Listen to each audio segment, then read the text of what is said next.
Hey, this is Max Alper, aka Parrotsky, and you are listening to Group Critique Fight Club.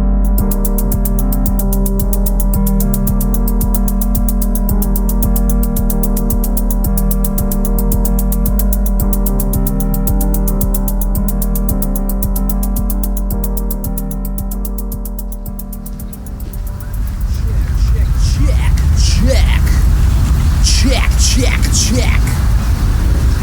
Y'all liking these field recordings right now? Woo. Yes. Welcome everyone to the first edition of Group Critique Fight Club Public Night School edition. Monday evenings, Monday nights. It's not that dark out right now. The sun is beating right down in my face, but if I completely block out the window, then I won't get any air conditioner. Let me know if you could hear the air conditioner. Could I be louder? Can't hear me well. I'm gonna keep it going. Adding some gain stages. This is good. This is a good learning experience right now. I have it set on, I have it set on pro audio mode, which means I can be a little, just a little on the quiet side. Hold on. I'm going to just add 12 dB to my voice. How's that? How is that? Much better? Much better. Oh, yeah. Can you hear the air conditioner when I'm not talking? Can you hear that? Can you hear that air conditioner? Louder? Even more louder? Oh my goodness. Come on now, you're killing me. Not intrusive, only a little bit louder. Oh my God. The war on loudness has claimed another victim, and that is my stream. I'm trying to mix this afterwards. I need clean audio. It was a good level before. Oh my God. You're making me attenuate here. I'm checking it once, checking it twice. This is good. We're doing sound check together. It's very cute. We're doing it as a family. Fantastic. All right. Welcome once again. Group Critique Fight Club Public Night School Edition. Some of you might be familiar with what this is. Some of you might have no idea. Just the quick backstory. I've been running Group Critique Fight Club as a Patreon class, a little Zoom school, since technically the end of 2020, but really more formally 2021, as a sort of what I believe to be a necessary online community of sorts during the peak of the pandemic. But more so in general, just the more and more we do it, the more I just realize how musicians don't really have a place where we could just kind of talk to each other about our works in progress. It's always about showing off the big thing at the end, and that's always great. You should be proud of your work and want to showcase it to whomever and promote the shit out of yourself. No shame in that. But for the works in progress, it's one of those things that people tend to keep to themselves, and it's a very vulnerable sort of thing where you have doubts about something, and you don't really know who to turn to. Personally, I had that through music school. I had that through going to get 2 fucking degrees and almost a third in electronic music composition and sound studies. But I realized that that's just not the average way a musician goes about figuring shit out. So we are making $5 graduate school. That's what the fuck this is. But this version is not even $5. It's fucking free, dog. I pinned the Discord link at the top of the YouTube chat, live chat.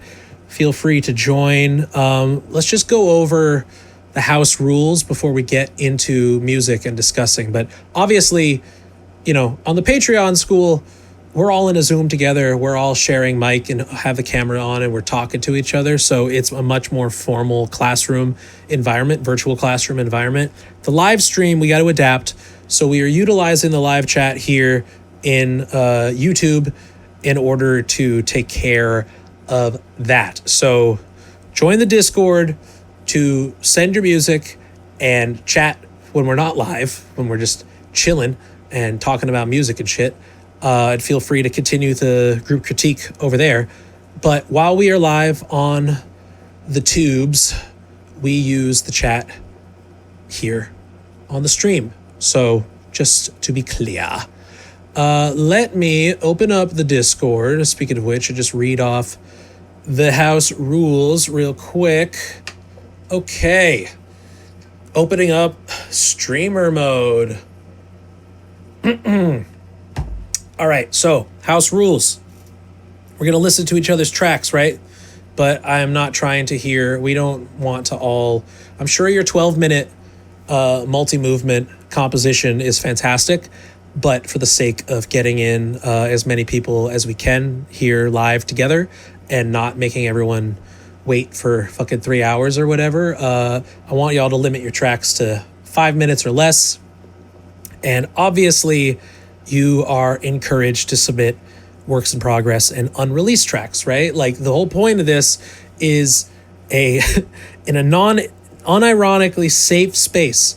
The goal here is to uplift each other and to see one another improve their fucking craft. Okay, for those that might have some experience in music school or composition school or art school, there's a sort of dread around group critique because, you know, many professors tend to relish in tearing people down, and many peers seem to relish in that as well.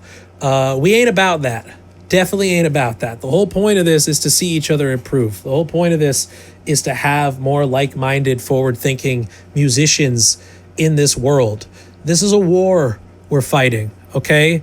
There are people who don't want this to be happening intellectually speaking, okay? There are people that don't want musicians to be trying to push their own gambit while also creating a social environment in which we could discuss not just our own work, but the industry at large. So this is important stuff, but re-emphasizing here, this is a place to see each other improve their craft, okay? So that means let us have some work in progress, unreleased materials, so that you can go back into the shed, you can hit the stew afterwards, and perhaps apply some of the ideas that people discuss, both myself and everyone tuning in the chat. Okay, sorry, that was bullet point number 1. Please make sure that your artist and band name and track titles are labeled clearly in the file or in your post that you put here, because I am going to make this into I'm not going to have the videos up on YouTube recorded afterwards, but I will have a podcast channel for this, an RSS feed, in which I want to credit you. And if you got links to your shit, send them as well, public links, so that we can show people where to find you afterwards. Blah, blah, blah, blah. All genres and backgrounds are welcome. Really, I'm serious. This is not for weirdo noise kids exclusively. This is not only for composition school conservatory kids exclusively. And this is not for studio freak, deconstructed club kids with a, 9th degree black belt in Ableton. Though all of the above, you're also welcome to be here. This is for everybody. So I truly mean that. It takes a lot of guts to share something when you're really first starting out. But there are many here probably watching live and after the fact. There are many people who this was really their first time dipping their toes into music more seriously as an adult.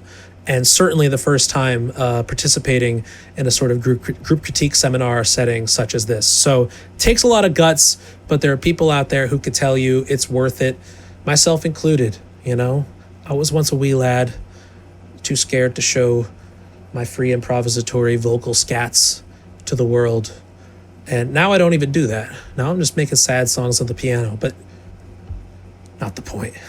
Not the point. All right, so re-emphasizing. Beginner, advanced, any genre, you're all welcome here.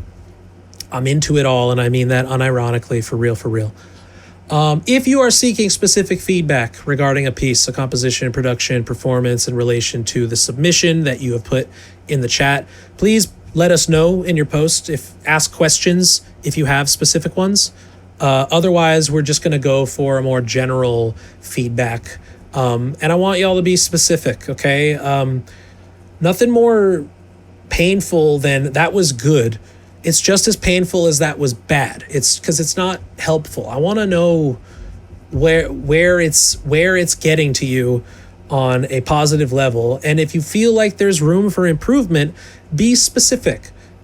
And this goes into the next comment here, or, well, in a few, but I'll skip this one for now.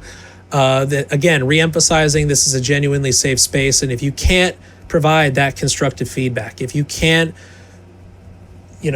help fulfill the mission of us being here to see each other improve, and or you're just being an asshole, even if you do want to see each other improve, you don't know how to not be a dick, then you will be banned. I got shooters.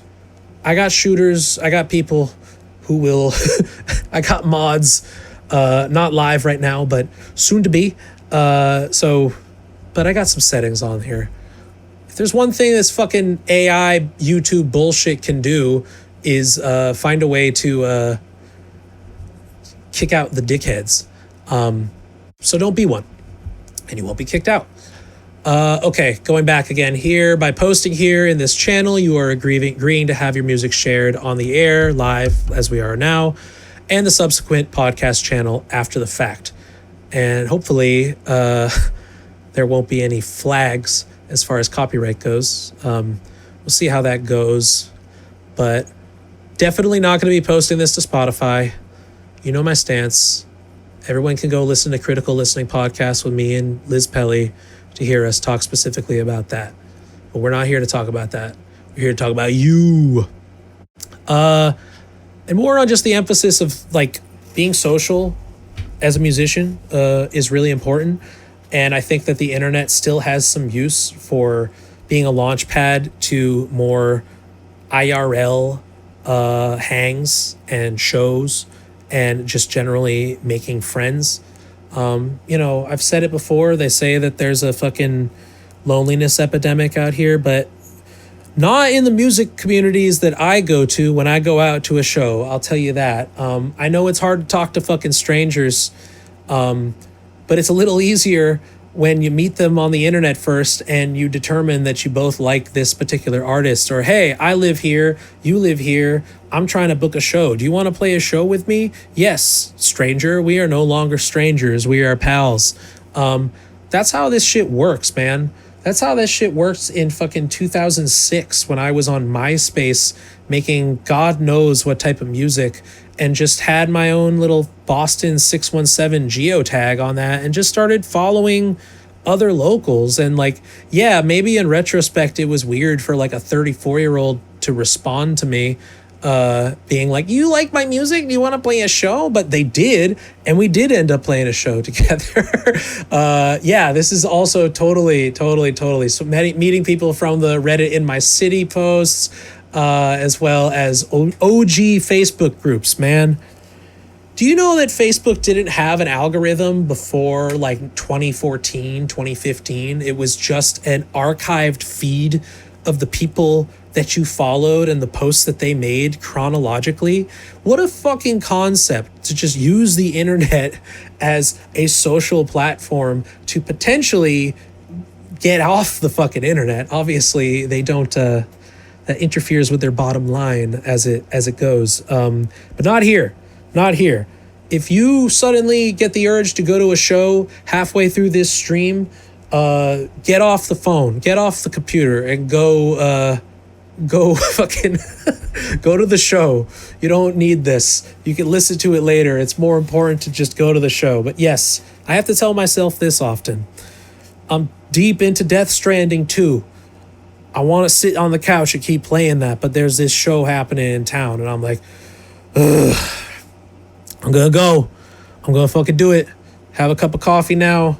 Take care of business. Let's go. Come on. Let's go be a person.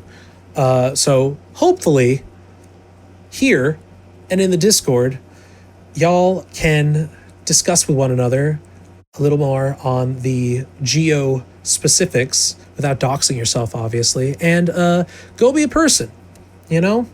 Use something like this as a launch pad. And one more thing, once again, reemphasizing, do not be a dick. Please, don't be a dick. All right.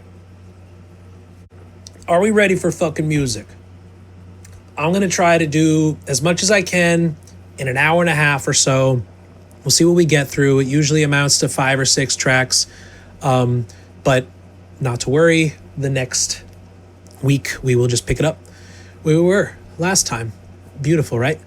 So yeah, I hope that whoever has submitted so far is here in the chat. We got Tollbooths. We got Tollbooths up here. Beautiful, beautiful submission here. He writes, they write, we don't know who they are. This song is my first go at making a more structured song as opposed to the more ambient stuff I normally do. I'm looking for feedback, more specifically about the production, but general feedback is also very appreciated. All right, first track of Group Critique Fight Club, Public Night School Edition, Tollbooths, Copse. Let's go. Copse? Copse? I don't know. Corpse without the R spell, I don't know. Let's go.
All right.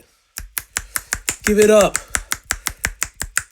Let's see some fucking clap emojis going. Let's go. I hate saying that. Come on, chat. Let's get those heart reacts going. Excellent work, Tollbooths. Excellent work. Excellent work. You gotta love a long ending. You know, we could have easily have expected it to end at 4:20, 4:15-ish, and it went on for another 45, but it wasn't insistent on itself. I actually felt there was tension at the end because I was looking at the clock, being like, it's going to end, but it's not just fading just on its own. It has its own very, like, you know, final sort of gesture at the very end there, which I very much enjoyed. Got some cool feedback. Just want to read out some of the chat, just because this is an audio record at the end of the day, for those who'll be listening afterwards. Kareem writes, appreciate the patience in building the sounds up in the first 90 seconds. The grit caught me off guard, but I'm into it. Yeah, I mean, we would, in this world of post-rock, if we're going to call it that, which, you know, is, we can agree or disagree on the terminology there, but it's a good umbrella term in the very least for this type of instrumental music. But one of its many determining factors, or, you know, tried and true sort of methods, is a quiet, loud sort of structure in the very least, and a very jarringly so, both super, you know, jolting volume shifts or dynamic shifts, and then stripping it back down almost immediately, which we have some of that here. But it, besides that one big jolt, it kind of remained in the more quieter, if we're going to call this sad core potentially. But going into let me read a couple more here real quick. Nice intro leading up to this moment. The moment being the distortion drop. I like the mood that was set up. Perhaps the introduction of the louder section could be a tad more subtle. So here we go. Here's the question, right? Are we going to apply and approach this type of music, quote unquote post rock, with a tried and true trope, TTT?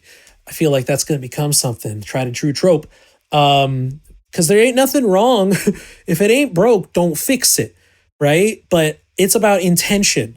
And I believe that everything should have intention. And even in the most spontaneous and freely improvised setting, there is still intention. There's still a human being and a brain at the core of a spontaneous creative music. And in this case, it's not improvised. And so all the more reason for there to be intention. So would love to know later on if Tollbooths is around. I don't know if they're in the chat or not. Would love to know their intention behind this, because if they want there to be that explosion of distortion and fuzz, then you got it. But if we're looking for a bit more of a wash to it, then sure, Dylan is onto something here, where perhaps a more subtle approach could be the right thing to do.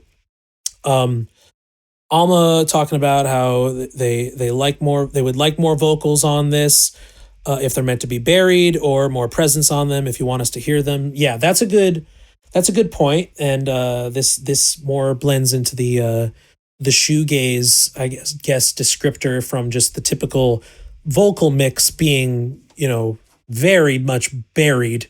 That is, you know, again, a choice, an aesthetic choice. It's not an accident that bands like My Bloody Valentine sort of just brick-walled you with instrumental, and there was an air of voice behind it or hovering over it. Personally, I think if you were still going for that shoegaze air, there still needs to be more presence. And that could be as simple as boosting the highs in your voice so that there's a bit more breath and sibilance, you know, the S's and the T's, things like that, tend to be more present and audible.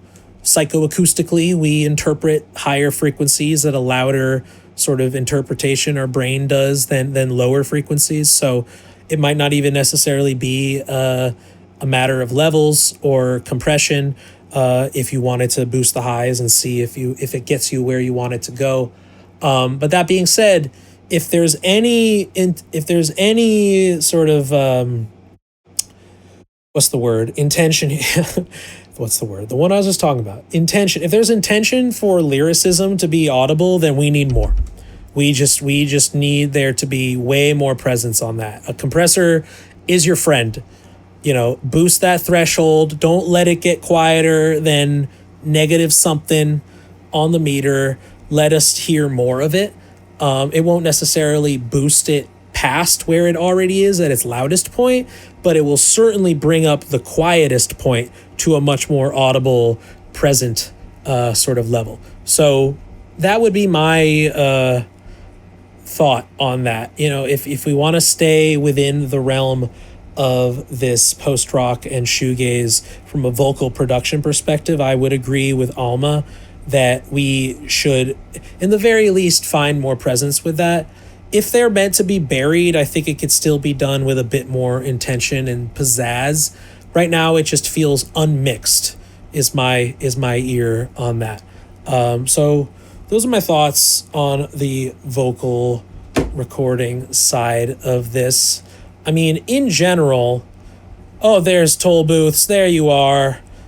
Welcome, welcome, welcome. I did want them to be really subtle, like making you question whether or not they are vocals. Beautiful. Beautiful. I love it. I love that. See, there's intention right there for you, party people. It is a ghost. It was a ghost. It felt hidden. But if your intention is for that, I would still mess around a little bit with the high end of the EQ, because there will still be the breath. There will still be the sort of question of whether it's there or not, especially with the reverberation and the time-based effects that you got going. But I personally would just want a bit more to it, a bit more of your air, a bit more sibilance in that. But good to hear glad that you're here, first of all, and good to hear that you do have an intention with that and that you aren't just leaving it in the background, winging it willy-nilly. Fantastic stuff. Yeah, I want to hear more of this. I want to hear, I mean, if there's plans for expanding the instrumentation beyond the guitar duo, I think that some sort of low end doesn't need to be a bass guitar, something that grounds us in the root of the chords that you're playing, or in the very least through some studio magic, taking your rhythm guitar and finding a way to boost the low end just a bit, just to let it hug us a little bit in the bass, in the bottom. Tollbooths, I want you to hug my bottom, okay? Can we do that? Those are my thoughts. I appreciate y'all and your feedback. Keep it going if you have more for Tollbooths. We appreciate y'all for being here. One more time, give it up for being the first. It takes fucking guts, y'all. It takes fucking guts, especially doing this publicly on a public stream and not just over my Patreon Zoom. Okay? Thank you, Tollbooths. Lack of bass is a consistent problem for my stuff. Well, let me tell you what I'm a big fan of, and I'm definitely not reinventing any wheel, but sine waves, monophonic sine waves, playing the low end root note of the chords. For those of you that happen to listen to my LP that came out in June, you might notice that it's not just granular samples and piano and voice, but there is in fact a sine wave at the bottom of basically everything. I feel like I'm stealing that from Max Richter, because he's like on the neoclassical tip, but also is sponsored by Moog. So he does enjoy just playing the Model D on a string quartet, which I'm not crazy about him, but I respect that. Make it a Moog quintet. So, different thoughts. Thank you very much, Tollbooths. We are going to continue on We're going to continue on with Ducha Fría. Ducha Fría. Vaso de Agua. Glass of water. It's important that we all continue to have vasos de agua in the summertime. I got my big ass one right here. Yesterday during the Patreon stream, I had one of my first bathroom breaks. I'm usually pretty good at holding it in, but I managed to not, or almost not that time. So we put on Benny Hill and gave me a minute and 10 seconds to go to the bathroom. We're not going to do that this time because I took care of business ahead of time, but I do have my vaso de agua here. Let's go. Enough about glasses of water. Stay hydrated. Ducha Fría.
Oh yeah. Give me some sweet melancholia. We got 2 in a row on the instrumental side. Well, I guess technically the first one wasn't instrumental. It was more ghostly voice. Lovely. Give it up for Ducha Fría. Here in the chat, Uncool Crab. Fantastic. I would love to know some of your influences on this because there is, to me, it's bringing both a sort of, dare I say, blues influence from a bit more of the like what early Cat Power used to be described as this sort of alt blues. She obviously sort of got more on the indie pop sort of tip later on, but her earliest albums had this like really I don't know, in her case a bit darker, but intimate soulfulness in the guitar work that was really coming through in here. Ace Tone, there you go. Another one there. Yes. I'm not super familiar with them, but I know they're part of this slowcore, sadcore sort of approach to things. But yes, definitely bringing me to that 90s. I don't want to say UK because it also feels very rooted in like the birth of indie rock in America. You know, like also Elliott Smith, for example. like they're all kind of this world that is a very thoughtful and soulful melancholy that is, it's way more than sad music. That would not be a good descriptor for this, because there's so much hope in this. Pavement too, exactly. We're finding the roots of this here, which brings my question up: is the plan of this to keep it instrumental? Because we did have little teases of melody, but this is it feels to me like it is asking for something lead, and I don't know, the certain emotions that are being evoked from this instrumentally make me feel like it would be nicely paired with words that are directly meant to evoke that, or at least illustrate whatever is behind your head in making something like this. Okay, so you do want to add vocals to it. In that case, I mean, like, I'd be curious who some of your influences are, because like part of me is just like wanting some like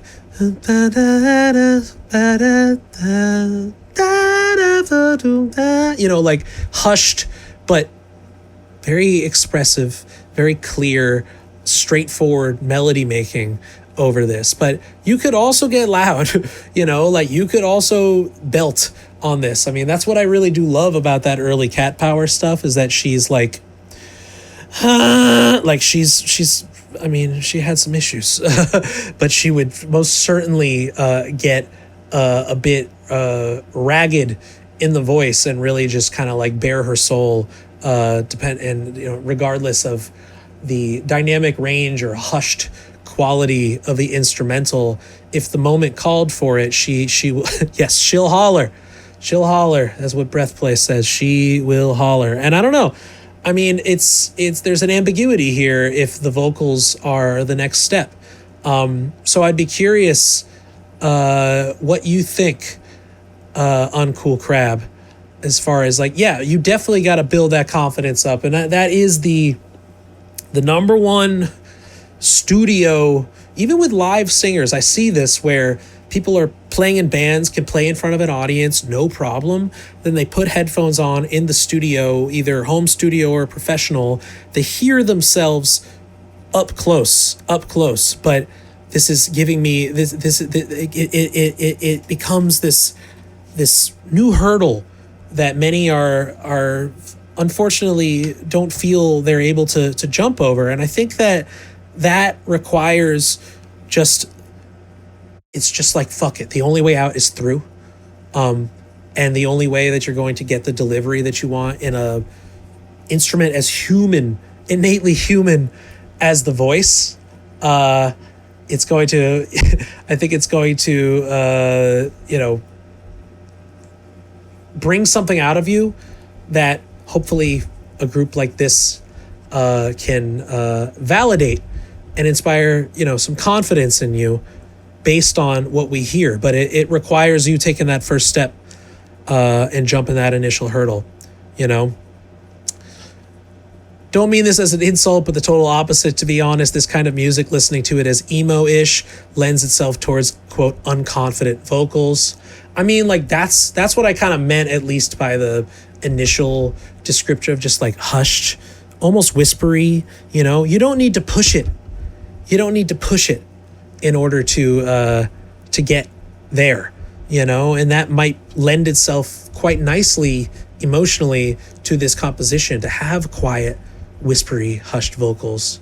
I recommend one of my favorite artists that tends to do more acoustic singer-songwritery stuff, that very post-rock inspired, but has this at-home hushed vocal quality to it, and there's certainly moments of imperfection, is Talons, Talons, Talons, in the chat for anyone interested. Got a full Bandcamp, really, really long ass discography that I've been listening to since I was a senior in high school. Some of the most heartbreaking stuff. Unsung hero. And I believe he works for Earthquaker Device Pedals as an adult. As a full-grown adult, because he's been doing this probably since he was a teenager as well. But yeah, just as some ideas for you, vocal ideas, but would love to just, hear you take that first step.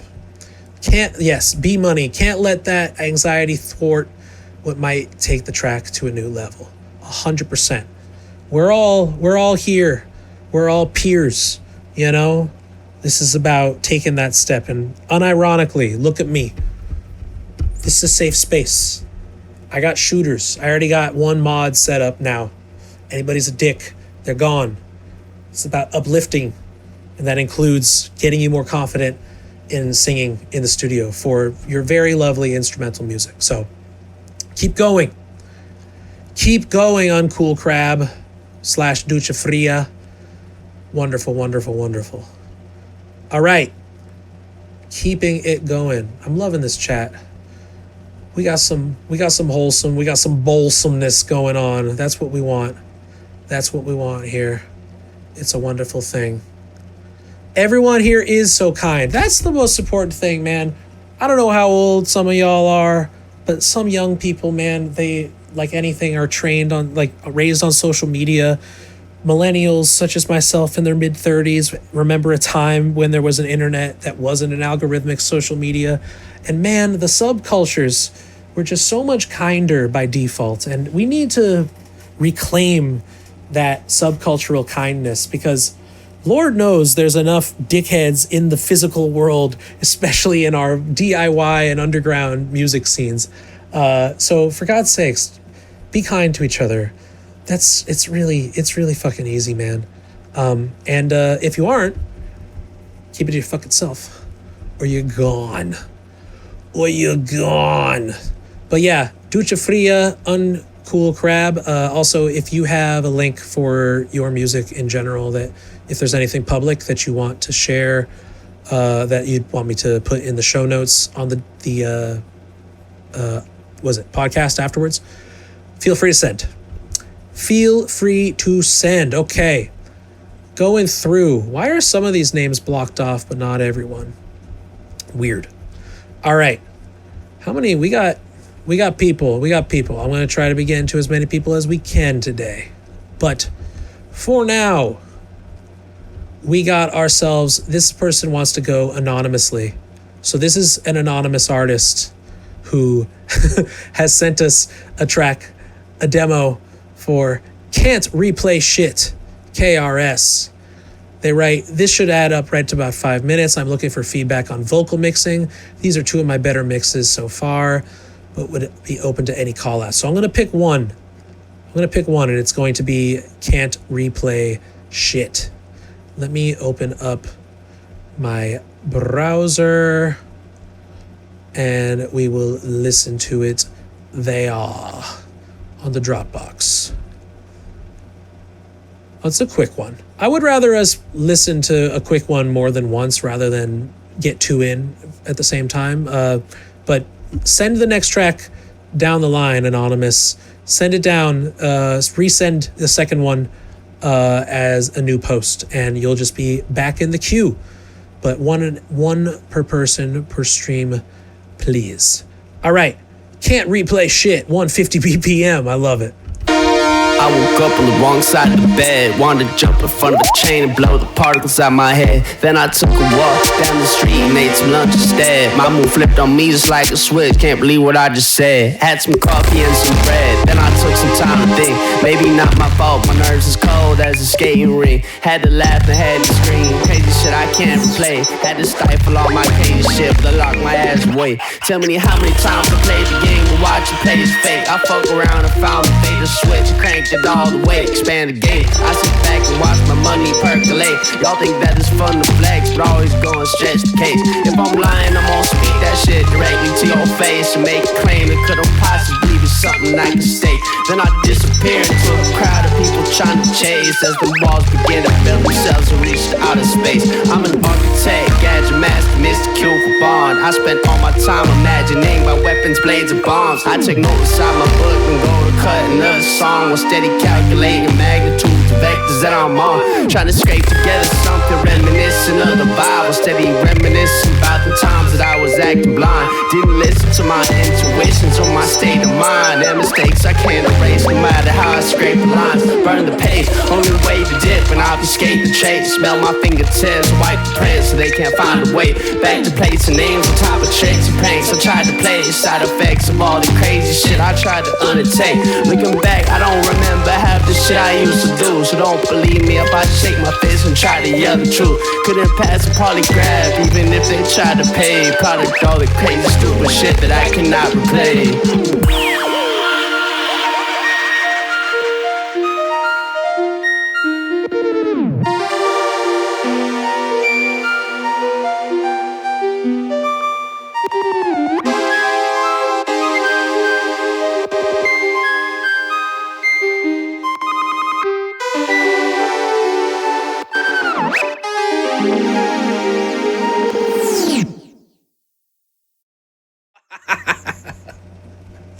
Fucking A.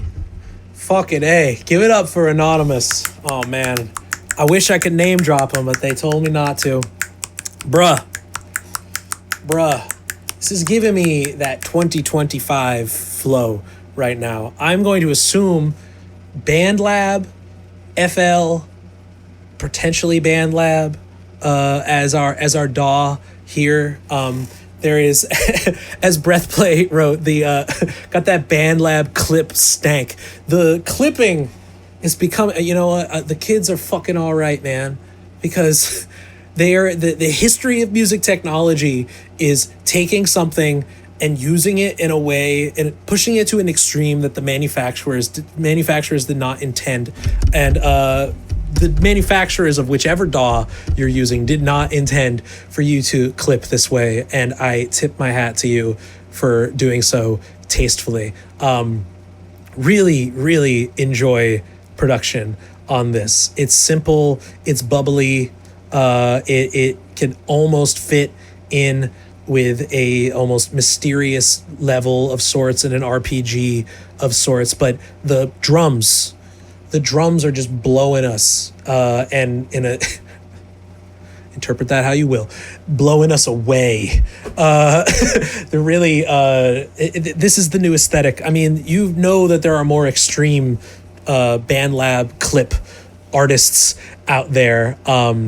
Cortissa Starr is one of my favorites right now. She's doing some crazy shit, and I can't understand a fucking word that she's saying until the bass drops out, and then there's a little less clipping going on. But otherwise, it's just blowing it completely out of the mix, and it's a true art. I know there are plenty of audio engineers that are shaking their heads right now at me and saying, no. There are correct ways to distort and wrong ways to distort, blah, blah, blah. But we gotta let the young people find their voice, and if it's through extreme pushing, then so be it.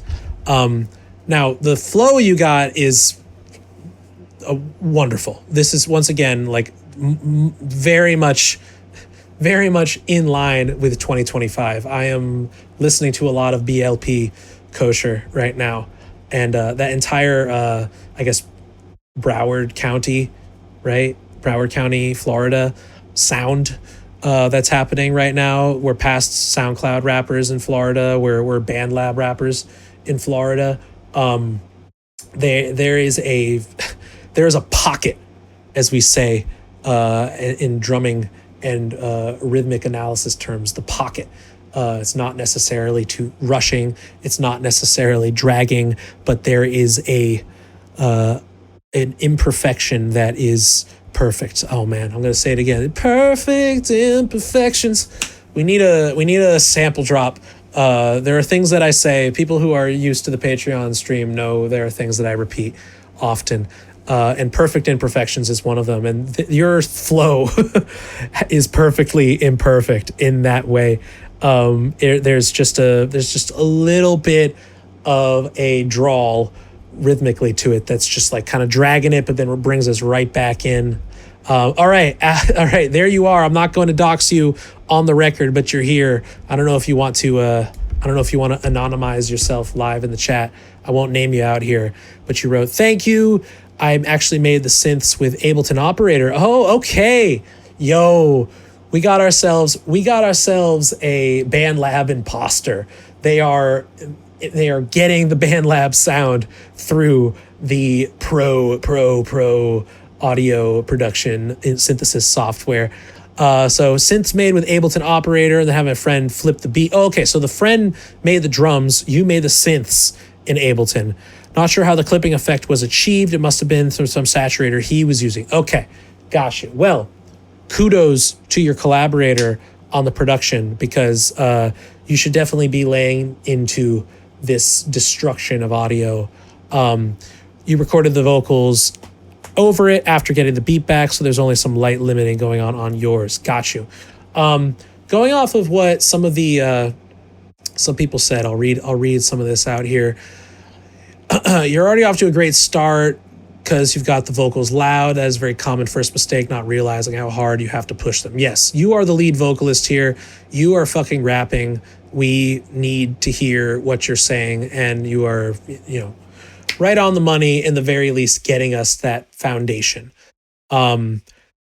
If you want there to be more clarity in words when we are at the hardest clip, because the clip does tend to blow out the mix at those points. Like literally the audio files just gets bricked at those moments, which is a beautiful artifact if you're a weird nerd like me that likes to analyze the weird partials of distorted voice when it gets clipped out like that. But if for whatever reason you need there to be clarity at 100% with your vocals, and I would say bring the beat down with a light limiter to like a 95. It'll maintain the clip. It'll maintain everything that your producer has done as far as the distorted quality of it. But from a dynamic mix perspective, if you want there to be more clarity in the voice, you can slightly limit your beat so that in the very least we have a completely on the top, the true live instrument being the voice. There's no confusion as to any words that you say. Someone else wrote, mix-wise, I think the amount of presence on the vocals is really impressive. Doesn't feel like you've completely gain pushed it to death. Yeah, all the gain is in the instrumental. This is actually quite a clean vocal take. Tim writes, feeling that vocal double tracking for emphasis, lean into this. Yeah, I mean, I think if you wanted to create more clear moments of like we're at the hook or we're at the B section, to emphasize the double, the triple, the quadruple even, and use stereo. If you're doing mixing on that, create some width. If there's any sort of ad-libbing or additional voice, it doesn't need to remain in the center. You can absolutely create some width with that. But if we're doing some doubling, you might as well create some space between your lead voice and your double or your triple or your quadruple. Like play around with that. Kareem writes, I see the vision and I'm down. Keep digging into whatever you're doing. Only here to get more original as you go. Vocal wise, agree. Yes, this is lovely. I'm so happy that we're getting some fucking hip hop on this. You're asking, record the vocals after. Okay, maybe you should lightly sidechain it. I mean, yeah, if you want to. I mean, that would basically just be creating a slight ducking effect on that. Personally, I would rather it just be a little limiter because I don't want it to be like sucking the air out every time we have a clip, because the clip happens so often. I feel like it would be way too compressed if we were using sidechain on that. I would rather it not be related to the, like, every time it clips, there is a little duck. I would prefer, just dynamically speaking, we create boundaries and the voice always is going to be 100%. Even if the beat gets to 98 or whatever, there still is distinction there. That we got the lives, we got the big ones on there at the top. It's fantastic, dude. I'm so stoked that we got that in on our first live stream. This is really wonderful. Every type of music, y'all. Every type of fucking music. We're listening to it. And clearly I enjoy this. You see how stanky my face was the entire time? I was just like, oh, what smells? That's a good thing. Okay? Stank face is what everyone if someone everyone see, and you guys ever see that video? It was like when you're DJing and you encounter a true deep house head, and it's like this person like in the front just staring at the DJ, just like, it's not even stank face. It's like, I am beside myself, shocked. I am horrified by the zone that I'm in right now. That is all that we can hope to achieve. That face and its various forms. Absolutely. Thank you very much, Anonymous, for killing it on our first stream. Absolutely lovely. Let's keep it going. We're going to do at least 2 more for today. We'll see how it goes. Breathplay, the mod, long time, one more time, promoting here.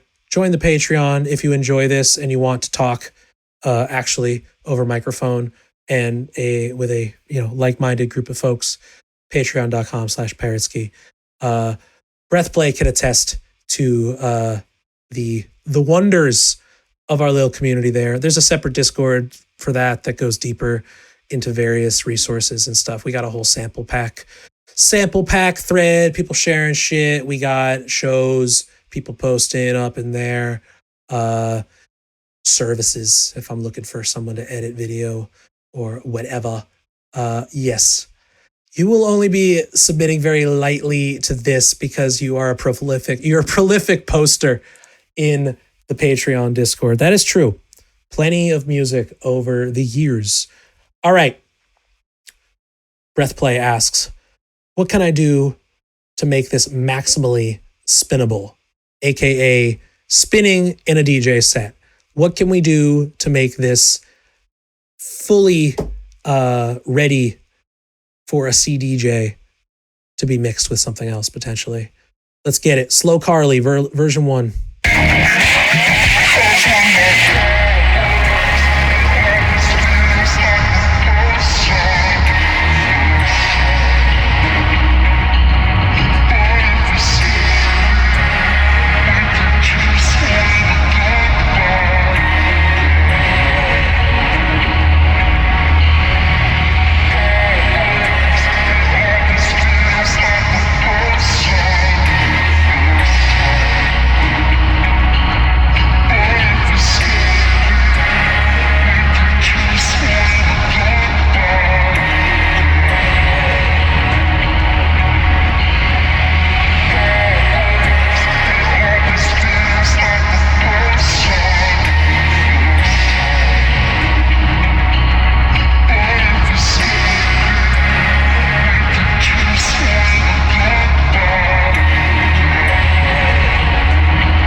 Oh yeah, we never know what to expect with old DJ Breathplay's work. Give it up, first of all.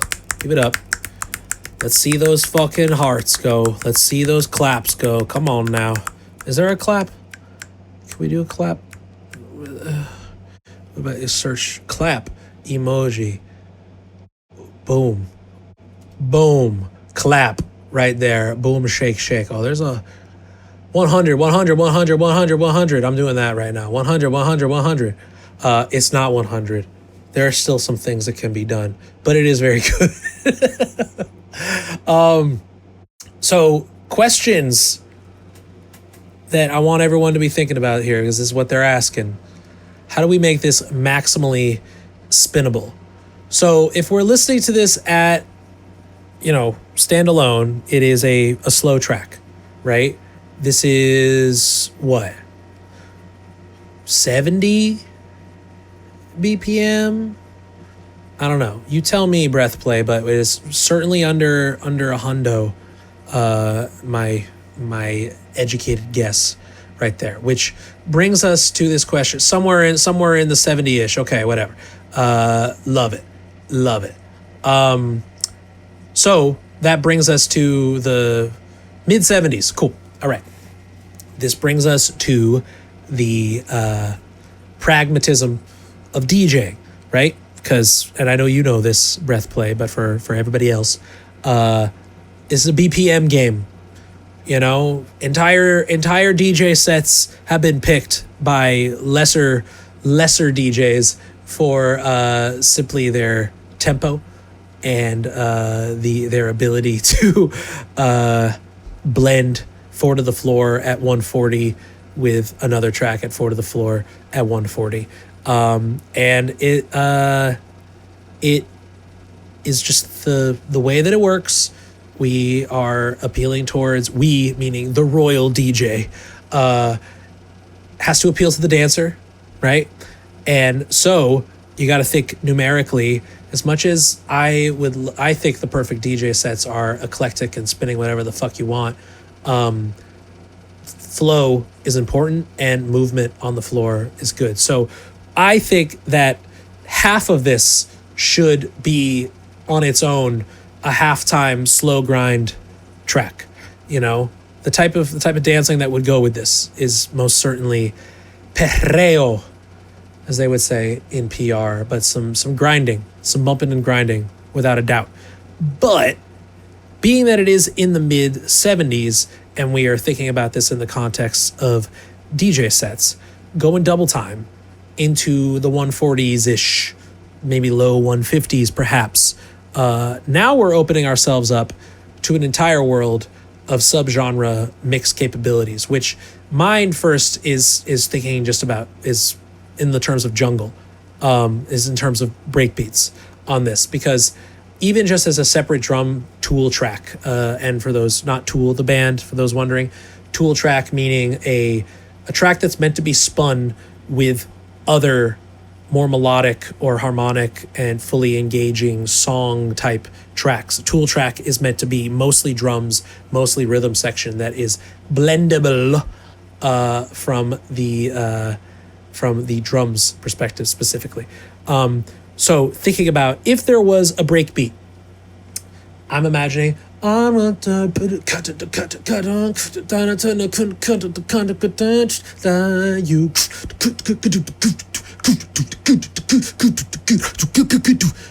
wouldn't be hardcore, it wouldn't be gabber territory, it wouldn't be even footwork. It's still slower than that, which I think is the perfect foundation for real tasteful breakbeats. In this case, meaning like could be real drums, the way that I'm vocalizing of hearing machine drum. Okay, there you go. That'd be lovely. I mean, I'm thinking like Telephone Tel Aviv, my boy Joshua Eustace, some of that IDM intelligence dance music sort of influence here, where we're getting real linear in our drums, classic Aphex Twin technique in by actually, oh wow. The BPM is 97. Duh, duh, duh, duh, duh, duh, duh, duh. Hold on. Yeah, you're right. Damn, my ear goofed. Okay, so we're in a slow jam territory then. We could still utilize a breakbeat. It would be a fucking 180. It would be a more gabber tempo, 180-ish as far as tempo goes, but still, the way that I'm imagining these drums in my head, it doesn't sound over the top if they were the tasteful choice of breaks. Without going fully into extreme post-digital processing of break core, and getting all glitched out and shit. Really, just like...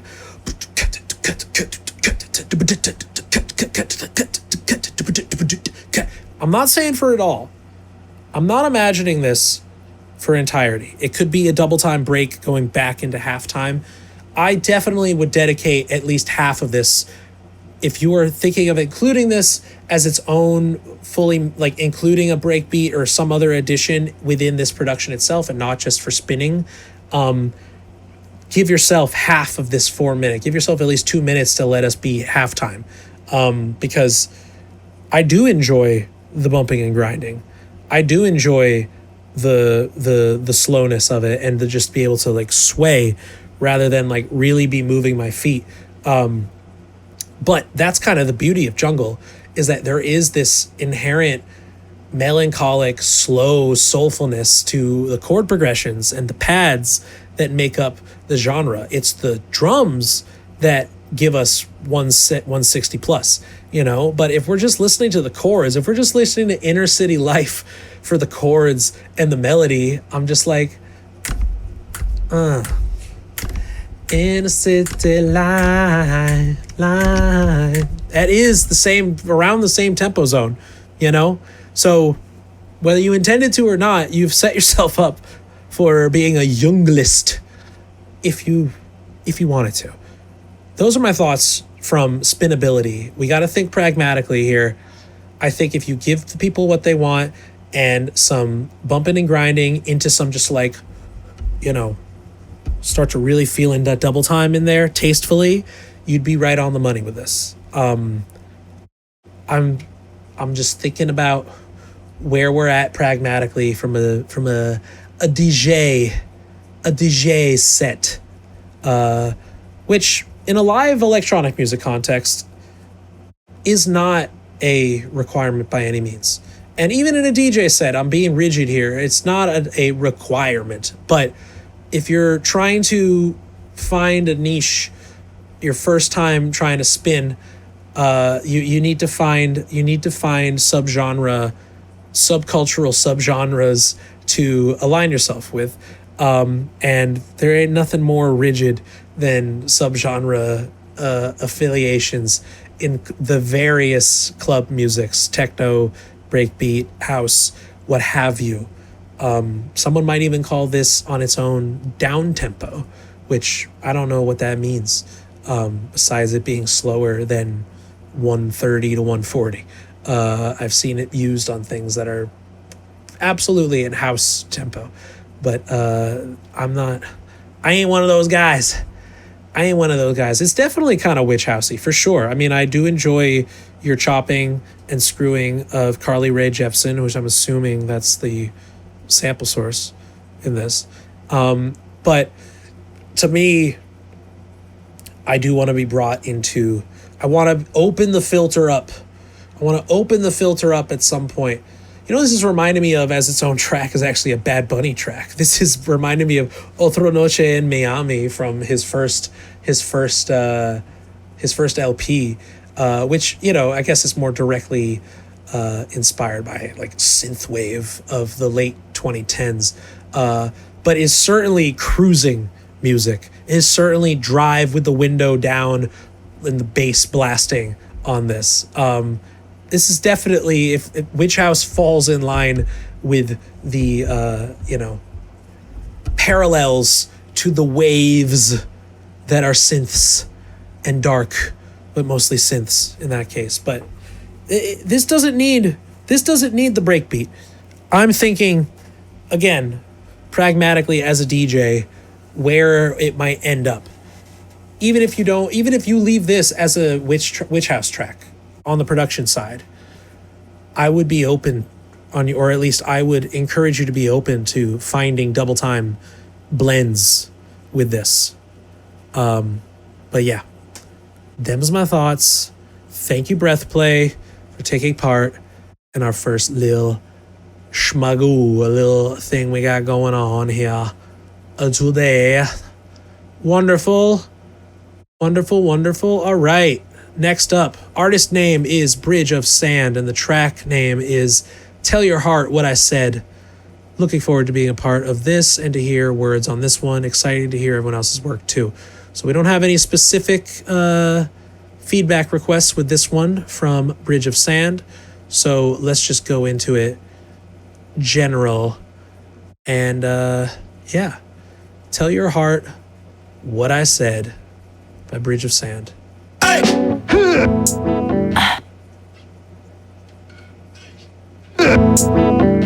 One. This book is called The Bridge Made of Sand. One. Can you tell me what your heart had said? When we landed face first in a pit of dread, can we come to grips with all the things we love? Can I tell you that it's all a place above? Tiny twin tails that I used as a charm was actually a pile of mud replacing my arms. And make it clear I wanna say this to your chest, and maybe flower petals will engage what you meant. Leave sullen waiting for perfect. It was all entrapped in my cage, carved effortlessly with care, make it so my voice is a snare, and your emotion left me with the pen. You're almost there! Long for your finger to send. Okay. Write it for me, write it for me, write it for me, write it for me, write it for me, write it for me. One more time. One. Yeah. One. One.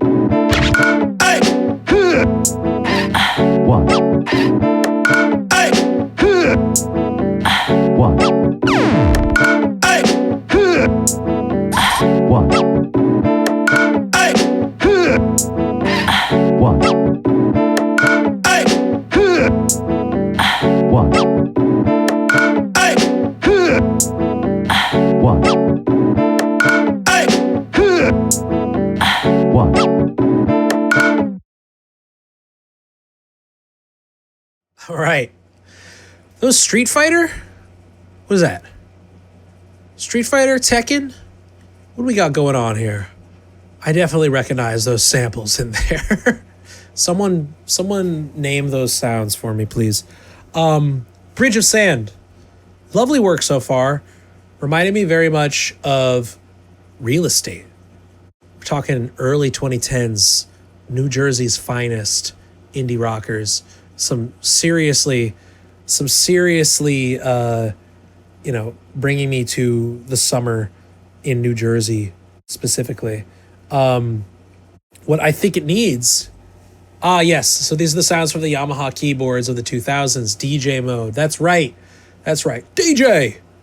So this got a bunch of grunts and in there and things like that. Okay. Lovely usage of those samples. Classic instrument. The 2000s academic kids, school piano lab Yamaha keyboards with the DJ mode that I would abuse relentlessly in the 6th grade jazz ensemble that I played keys in. I think what you need is a low end. Right now, it feels incomplete. Make this a full band. Even if we're staying within this kind of like blocky, unquantized, very live, handmade sort of rhythm section of the drums, complement your chords with a bass instrument. You know, I don't think there's any reason to keep this just at guitar, because everything else that you've created here has set us up, in the very least, in this potentially less produced or less mixed setting right now. You're setting us up for a band, and it's not worth overthinking here that the rhythm section needs a bass instrument. Doesn't need to be doing any sick licks or anything complicated. It can be strictly holding down the low end on the root notes of the chords, but we need something there, I agree with Uncool Crab, the saying, I kind of like how it is now, it's kind of hazy. I agree. That's what I'm saying. It's summery. It's summery in the burbs. It's reminding me of being 19, listening to Real Estate freshman year, going into sophomore year of college. It's a great feeling. I enjoy the haze. There's plenty of haze to be had at that time. But I think that we could find a way to make this more full from an arrangement perspective without removing any of that quality to it, of that raw, hazy quality to it. There is a surrealism to this, especially the choice of drums. Another idea would be to start getting dubby as fuck with the fucking drums itself, because they're very dry right now, and it could easily give us some spring verbs occasionally on those clicks, or timed echo on the grunts. If you wanted to create like a arrangement change that happens in after the verse, or when you were just instrumental, to give us a little marker of instrumental time, big verb on the snare bomb, big timed delay on an aspect of the drums. Just be like, we are in the more trippy section before bringing it back to a more dry mix for the second verse or what have you. I just feel like there could be moments of distinction. Just because it's a 2.5 minute track doesn't mean we can't have big sectional changes that are very distinct from one another. It doesn't need to be blasted like big distortion or big changes, but like enough so that we really hear like, the verse has ended. Those are my thoughts just thinking about that, but definitely a low end starting there. That would be my 2 cents for sure. You notice that the sun is now going down now, and I'm starting to just look a little red in this camera. Let's see if I could bring out the brightness in this motherfucker. So I don't know. Don't look. I don't even know, how do I do that? And how do I do that in OBS? I don't know, man. I guess we'll save it for next time. I don't know how this works. I don't know how any of this shit works. Yeah. Low end, make a band. Make a trio. Make this drums, guitar, and bass. Don't overthink it. I think that it will keep it within this both emotional and sort of evocative haziness, as the term was used. I don't think it would reduce any of that from a takeaway as far as like how we're supposed to feel listening to this. But it will certainly fill out the sound, and just think about what translates live potentially too. It just does. Rhythm sections just have low ends, If you want to keep it solo on the guitar, give me some octaver. Give me some low end. Give me some artificial low end. That's what I'm saying. You don't need a bass guitar playing a bass line, doing runs. We don't need that. I just want there to be, once again, want you to hug the bottom. Get to that low end. Show us something down there as well. Take all of that out of context. It sounds amazing. Show us what you got down there. I want to hear it, Bridge of Sand. I want to hear the low end, and I want to hear some distinct changes in the arrangement, whether it be a production or instrumentation changes. I want there to be some distinctions there. Support the bottom like a foil roaster pan. Exactly. You're not just going to throw that on the grill with all these loose onions and peppers on top of it. You got to put some foil underneath it.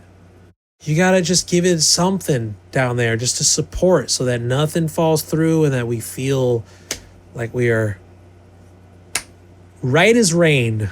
I think we're going to be in a new place with some additions like that. That's my opinion. Would love to hear more of yours. Loving this conversation. Loving what people are saying. Kareem saying non-quantized samples, hell yeah. That aspect of the track reminds me of Body Meat in a good way. I'm not familiar with Body Meat, but I am a fan of non-quantized samples, which makes sense being that these are coming from the Yamaha keyboards, because I'm going to assume that these are played live by hand into the interface itself, which is a lovely way to get direct sound. I recommend that.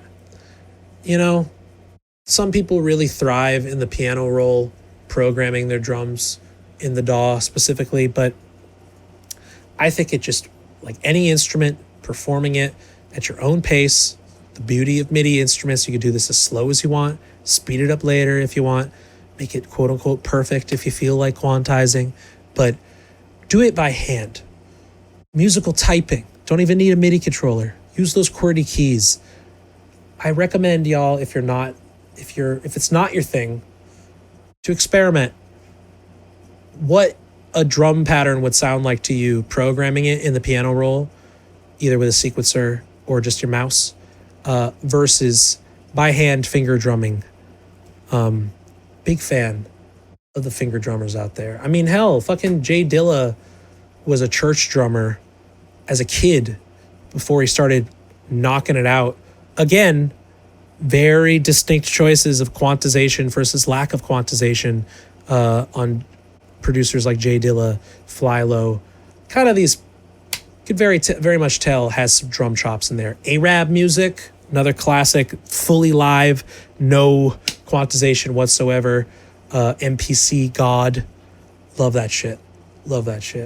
Yeah, recommend y'all messing around with some finger drumming.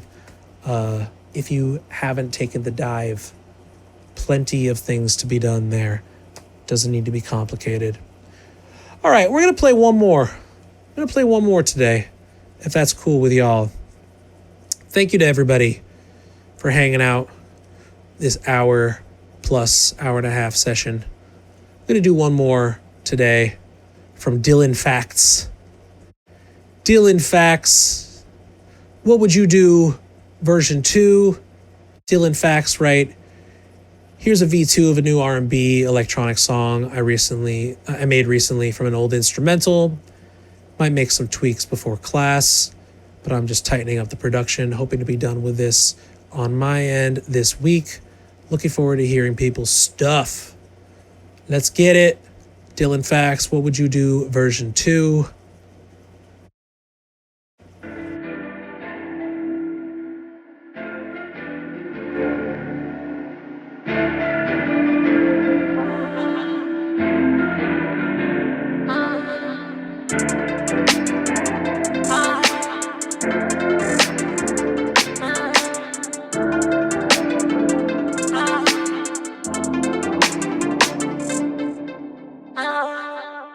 What would you do if I saw you out with someone new?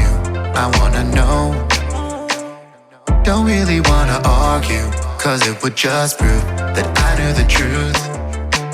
What would you do if I saw you out with someone new? Would you let it show? Not gonna be a problem, we'll play it cool, it's what we gotta do. I know, we're all just looking for love. I know, we're all just looking for love. I know, we're all just looking for love.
would you do if I saw you looking for love? Don't really wanna argue, we're all just looking for love. Hell yeah. Hell yeah, Dylan Facts. What would you do? What would you do? You wrote on here in the chat, I'm trying to find ways. First of all, yes, give it up. Give it up. Give it up on there. 100, 100, 100, 100, 100. Trying to find ways to deepen the drums in the B section specifically. Here would be, oh, a Breathplay is already on it. Yes, syncopated drums in the B section. Build up your auxiliary percussion. You know, you don't have to go double time. You can imply it with some busier auxiliary parts, you know. Sure, the bongos, timbale, some sort of Latin, even just like doubling up on a hi-hat, giving us some 16th notes in there. So, you know, just giving us a little bit more from the main arrangement. You know, I think that like right now it sounds like one kit, you know, it sounds like one set of drums constantly or consistently throughout. And it's just like a really easy thing. It's just like, all right, we've been brought into the next section. Let us add something exclusively for the B section, you know, and that could be that right there. You know, I mean, if I wanted to take this a step further, I mean, this is once again setting yourself up for a breakbeat if you wanted to. Even like a quick sample drop of like, you know, like as a fucking fill, not even as a breakbeat full sample, but just like a tease. I don't know. Things need to get busier as far as the division of sounds in the auxiliary percussion of this second part. So if we are going to stay grooving in halftime throughout this, which is perfectly fine, there needs to be something in that second section that brings out, I don't know, a new grid of division that is slightly busier, that could work in counterpoint to this halftime that we got going on. You know, when things are happening in the main kick and snare, this other thing that we're talking about is not taking the lead. But when it's in the space in between, give us something there, you know? And then, yes, I mean, Kareem has a good point here too. Filling out the sub lows with some deeper kicks on occasion. Yeah, I mean, it could definitely just give us the 808 as it's in its true form. Boom, boom, boom, boom. You could just play the bass line in an 808 if you want it to be like, dynamically, like bigger, fuller in the B section. Certainly an option. Tried and true trope, TTT right there. And Uncool Crab asking, how do you make the vocals this up front? I mean, yeah, there are a lot of ways to do this. And there's not necessarily one way to do this, but gain staging is the most important thing. If you're going to be using a EQ into a compressor, into a limiter, or into some sort of stereo widener and into a limiter, if you're talking about multiple effects being stacked on one another, each of those has an input and an output gain stage normally. So oftentimes it's about finding a ways to keep it quieter coming in and louder on the way out if you want to keep this cleanliness where there is, I mean, unless you're going for saturation, which is certainly another tried and true trope, it's not necessarily about just bricking on input, but rather keeping their headroom and then thinking about every single effect is an accumulative gain stage. So your headroom at the first one should be a lot compared to the last effect in your chain. It is all accumulative, and the only way to maintain cleanliness while also bringing forth a serious presence is to be mindful of like your decibel range per effects that you're using in chain, and ultimately ending with a compressor of some sorts or a limiter, but a compressor, some sort of dynamic control, compression in general, Yes, like Dylan has said there, also compression, can share racks just made for yourself if anyone would like. That's beautiful. Dylan, add it to the Discord on the everything else if you want to add some screens or some effects racks for Ableton to share. That would be a lovely addition to that. Maybe we'll make a separate thread on the Discord for tools and resources for artists. Maybe we'll do that. But compression at the very end of your chain is a wonderful thing because it quite literally is the dynamic control effect. That's really what it's meant to do, is to make your louds not too loud, or your louds within reason, and your quiets, present but not too loud, being able to maintain a decibel range, a dynamic range. So depending on what you're trying to go for, you wouldn't use a lot of compression if you want there to be everything from -2 dB all the way down to -30. That's a big dynamic range on your meter as far as decibels go. But you would use a compressor to, at the very least, bring the threshold to a point where the noise floor, the quietest sound at the bottom, is raised. So rather than if you wanted it not to be, if you're singing too quietly and the quiet sounds are coming in at -30, but you don't want to sing louder, you just want those quiet sounds to be more present, you'd use a compressor to raise that threshold floor up so that now the quietest sound isn't coming in at -30, it might be coming in at -10 or something a little bit more reasonable and present without necessarily blasting you or having to sing super loudly and deliver in a way that doesn't really evoke what you're trying to evoke emotionally. The voice is a very tricky thing.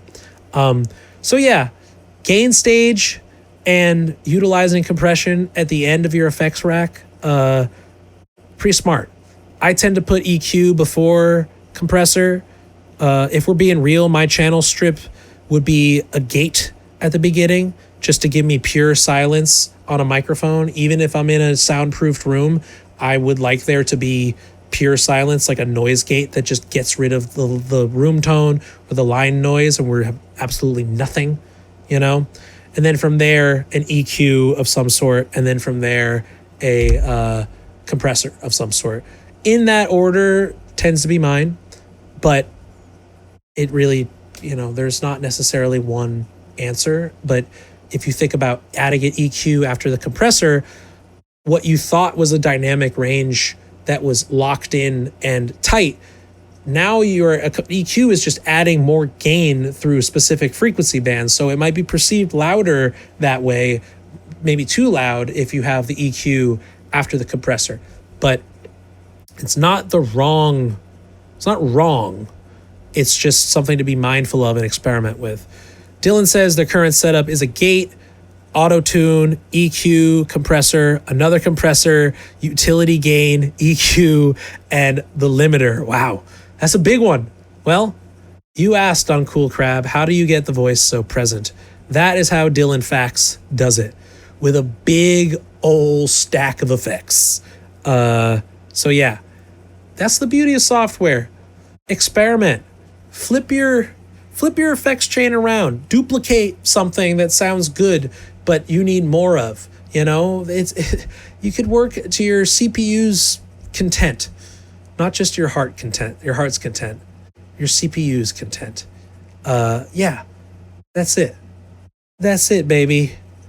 All right, well, let's call it here for today. I think an hour and 40 or so is quite a bit for our first session. I don't want to be overloading folks. I'm definitely not at the point in live stream comfort where I can go for hours and hours and hours on end. But maybe one day. But if y'all enjoyed this, and I really hope you did, please support, join the Patreon, patreon.com/parrotski. If you feel like shooting me a tip, you can shoot me a Venmo, Max-Alper, ALPER.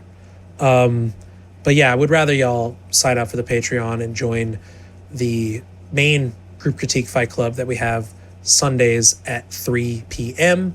held over Zoom privately. So a little more pressure to discuss with your mouth rather than your hands. But definitely welcome. All are welcome there. And I appreciate you guys for hanging out. Please tell your friends. This was a lot of fun. And I will see some of you next Sunday, but hope to see all of you next Monday, where we will be picking up with who is next on their wish fulfillment. Wish fulfillment will be next with Dog's Milk. Lovely. You heard it here, folks. Wish fulfillment, Dog's Milk, top of the queue next time. Thank you all for hanging and banging. Hope you all have a good evening and a great week. And yeah, feel free to clip farm me. You know, do my work for me. Do my work for me. Be my free promo. Get the word out. Let's get more people here. We're starting a cult. Thanks, y'all. Have a good one. Bye-bye.